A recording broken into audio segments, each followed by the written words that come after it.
10 নম্বর অধ্যায়ের 21 নম্বর শ্লোকে তারা বলছেন, যে আদি পুরুষ সৃষ্টির পূর্বে এক সচ্চিদানন্দে রূপে ছিলেন, প্রলয়কালে সমস্ত শক্তি লুপ্ত হয়ে জগতের আত্মা জীবের মধ্যে লীন হয়ে থাকলেন, যিনি স্বস্বরূপে অবস্থান করেন, তিনিই কিন্তু এই সামনে যিনি যাচ্ছেন সেই শ্রীকৃষ্ণ। তো কৃষ্ণ কে? সেই ভাগবত বলছেন এই প্রথম স্কন্ধ দশম অধ্যায়ের 21 নম্বর শ্লোকে সুন্দর করে বলছেন, সবৈ কিলায়ম পুরুষ পুরাতন য় এক আসীদ বিশেষ আত্মনি অগ্রে গুণেভ্য জগদাত্মনীশ্বরে নিমিলিতাত্মনি নিশি সুপ্ত শক্তিষু। যখন সমস্ত শক্তি শেষ হয়ে যায়, মানে যখন জগৎটা আর থাকে না, যখন যে জগৎটা আবার সৃষ্টি স্থিতি আর ধ্বংসের সেই শেষ অবস্থায় কোথায় যায়? তার মধ্যেই আবার চলে যায়। তো তিনি হচ্ছেন, জগৎ যখন সৃষ্টি হয়নি তখন কি ছিল? সচ্চিদানন্দ, সচ্চিৎ আনন্দ স্বরূপ। এই যে ভাবটা ছিল, সৎ মানে এক্সিস্টেন্স, যে কোনো দিন তার শেষ হয় না। চিৎ মানে জ্ঞান, এবং শেষটা যেটা সেটা হচ্ছে আনন্দ। তা ভগবানকে আমরা কি করে বর্ণনা করব? তিনি হচ্ছে, বলতে গিয়ে তখন ঋষিরা বলছেন যে ব্রহ্মই হচ্ছে শেষ জ্ঞান, কিন্তু ব্রহ্ম সম্পর্কে বলা যায় না। তখন ওরা একটা হিন্টস দিচ্ছেন, তা তাঁর কোনো দিন শেষ হয় না। তিনি সৎ স্বরূপ, দন্তস্য খণ্ডত্ব সৎ। এই সৎ স্বরূপ মানে কি? তার কোনো দিন শেষ নেই, কবে শুরু কবে শেষ, চিরন্তন রয়ে গিয়েছেন। এবং চিৎ, তিনি জ্ঞানস্বরূপ। কেন জ্ঞান? কেননা জ্ঞান না থাকলে সৃষ্টির কোনো মানে হয় না। কারণ জ্ঞানটাই হচ্ছে আসল, জ্ঞানটাই হচ্ছেন ভগবান। ভগবান শ্রীরামকৃষ্ণদেব তা তিনি কথামৃতে বলতে গিয়ে বলছেন যে ভগবানই হচ্ছেন জ্ঞানস্বরূপ। তো এই জ্ঞানটা হচ্ছেন এই একের জ্ঞান। জ্ঞান না হলে, অজ্ঞান থাকলেই দুঃখ, অজ্ঞান থাকলেই বারবার মৃত্যু আর জন্ম। সেই জন্যে এই জ্ঞান শব্দটা উচ্চারণ করা হলো, বলা হলো। আর ফলটা কি, এফেক্টটা কি, সেটা বোঝাতে গিয়ে বলছেন আনন্দ। চিরকাল বেঁচে আছে এক একটা যে টর্টওয়াইজ, যে কচ্ছপ, কত শত বছর ধরে বাঁচে, ওই কি জীবন? ওর কি মানে আছে? কিংবা কখনো কখনো পাথরগুলো কত কত কত হাজার বছর থাকে, তো লাভ কি? তো সেই জন্যে বলতে গিয়ে বলছেন না, আনন্দের মধ্যে থাকে। সেই জন্য শেষে বলছেন সৎ চিৎ আনন্দ। তো তিনি ওই আমাদের সামনে দিয়ে যাচ্ছেন, অগ্রে গুণেভ্য জগদাত্মা ঈশ্বর। ওই দেখো লক্ষ্য করে যে তিনি আমাদের সামনে সামনে যাচ্ছেন। জগতের আত্মা জীবের মধ্যে লীন থাকলে যিনি স্বস্বরূপে অবস্থান করেন, সেই তিনি এই সম্মুখস্থ কৃষ্ণ, যিনি একমাত্র অদ্বিতীয় পুরুষ, তিনিই হচ্ছেন এই কৃষ্ণ। তিনি কোথায় ছিলেন? তখন ওই টিকা করছেন, টিকাতে শ্রীধর স্বামী তার টিকাতে এইটাকে একটুখানি ব্যাখ্যা করছেন। ব্যাখ্যা করতে গিয়ে বলছেন, এই যে অদ্বিতীয় পুরুষ বলছেন, পুরুষ মানে কিন্তু মেল বডি না। পুরুষ মানে অন্তরের মধ্যে যে চৈতন্য বর্তমান, পুরেতে যিনি অবস্থান করেন, তিনি হচ্ছেন পুরুষ। আমরা অনেক সময় ভুল করে ফেলি, যে যারা বিশেষ করে ইউরোপিয়ান যারা পড়ে, ওই যে পুরুষ বললেই তারা মেল মনে করে, ওটা ভুল।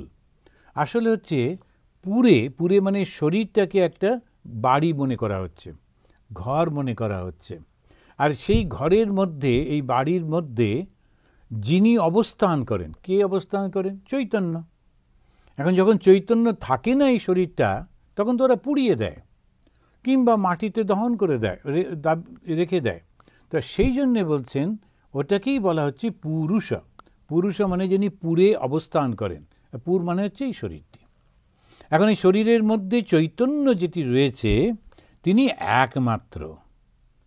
এর দুই হবে না, কেন দুই যখনই হবে তখনই বিভেদ সৃষ্টি হয়ে যাবে। তো তিনিই ছিলেন একমাত্র। তো সৃষ্টির আগে কে ছিলেন? উনিই ছিলেন চৈতন্য। তারপরে সৃষ্টিতে তিনি কোথায় ছিলেন? প্রশ্ন করছেন নিজেই, তার উত্তর দিচ্ছেন, একাকী তিনি নিষ্প্রপঞ্চ, প্রপঞ্চ মানে হচ্ছে এই জগৎ, আর নি মানে নেগেটিভ। যখন এই প্রপঞ্চ ছিল না, প্রপঞ্চ এই জগৎ যখন ছিল না, সৃষ্টি যখন ছিল না, তখন তিনি নিজের মধ্যেই থাকতেন, স্বস্বরূপ, নিজের স্বরূপের মধ্যে থাকতেন। সেই স্বরূপটা কি? চৈতন্য। এবারে বলছেন কখন ছিলেন? গুণেভ্য অগ্রে। গুণেভ্য অগ্রে মানে যখন কোনো গুণ ছিল না। এটা খুব সুন্দর। আমাদের সৃষ্টিটা কীরকম? সৃষ্টিটা হচ্ছে সত্য, রজ, তম, তিনটে গুণ। এই তিনটে গুণের জন্যেই সৃষ্টি শুরু হয়ে গেল।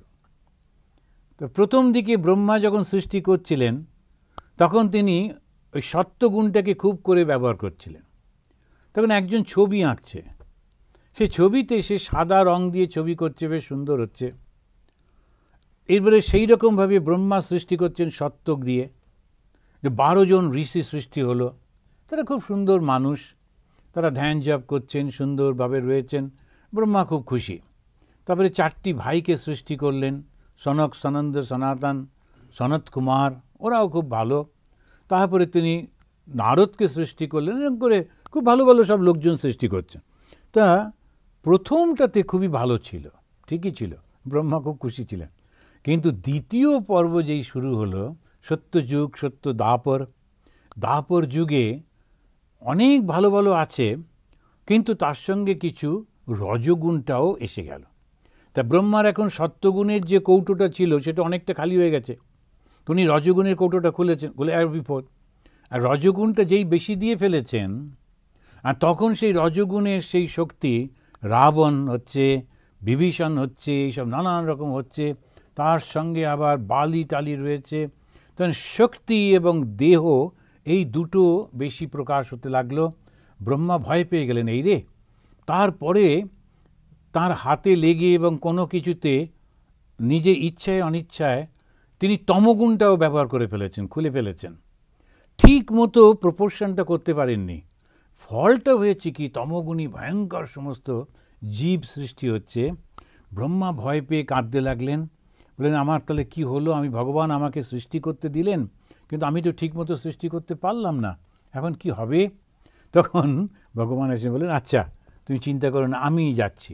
প্রথম রাম রূপে এলেন, সে সত্য যুগের পরে ত্রেতা যুগে রাম এসে ওই কি করতে হবে না করতে হবে, কীভাবে সংসার হবে ঠিক করলেন। তারপরে দ্বাপর যুগে শ্রীকৃষ্ণ এলেন, কেননা তখন অনেকটা তম বেশি হয়ে গেছে, যেগুলো আমরা দেখতে পাই দুর্যোধনের মধ্যে, সে তম, অহংকার, অহংকার আর অহংকার। ভগবানকেই মানছে না, কোনো ভালো কোনো কিছুকে মানে না, এই রকম সমস্ত মানুষে ভর্তি হয়ে যাচ্ছে। তখন শ্রীকৃষ্ণ দেখলেন না, ওই একজন দুজন করে মারলে হবে না। রাম শুধু রাবণকে মেরেছিল, তাতে অনেকটা হয়ে গেছিল, এরকম করে হবে না।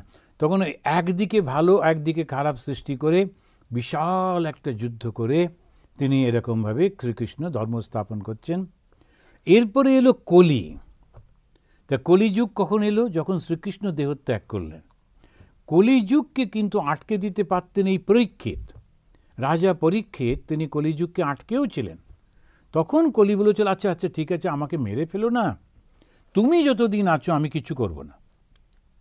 তখন পরীক্ষিত বলে, আচ্ছা ঠিক আছে। কিন্তু পরীক্ষিতের পরে পরেই কলি ছড়িয়ে পড়ল। আর কলি মানে কি? মিথ্যা। কলি মানে কি? শুধু দেহভোগ। কলি মানে অহংকার। এই যত একেবারে রাজসিক আর তামসিক, বেশি তামসিক, তার সঙ্গে রাজসিক, আর সত্য খুব কম। তো এই কলিযুগ যখন চলছে, তখন স্বামী বিবেকানন্দ বললেন, এই কলিযুগের অবসান ঘটাবার জন্যে আবার সেই ভগবান এসছেন, এবারে ভগবান শ্রীরামকৃষ্ণ রূপে। তো শ্রীরামকৃষ্ণের আবির্ভাবের সঙ্গে সঙ্গে আবার সত্যযুগের সূচনা হয়েছে। তো এই সত্যযুগটা কি? সত্য। সত্যযুগকে কি করে বুঝব? সত্য। তো ভগবান শ্রীরামকৃষ্ণ বললেন যে সত্যকে ধরে থাকতে হবে, সত্য কথাই কলির তপস্যা।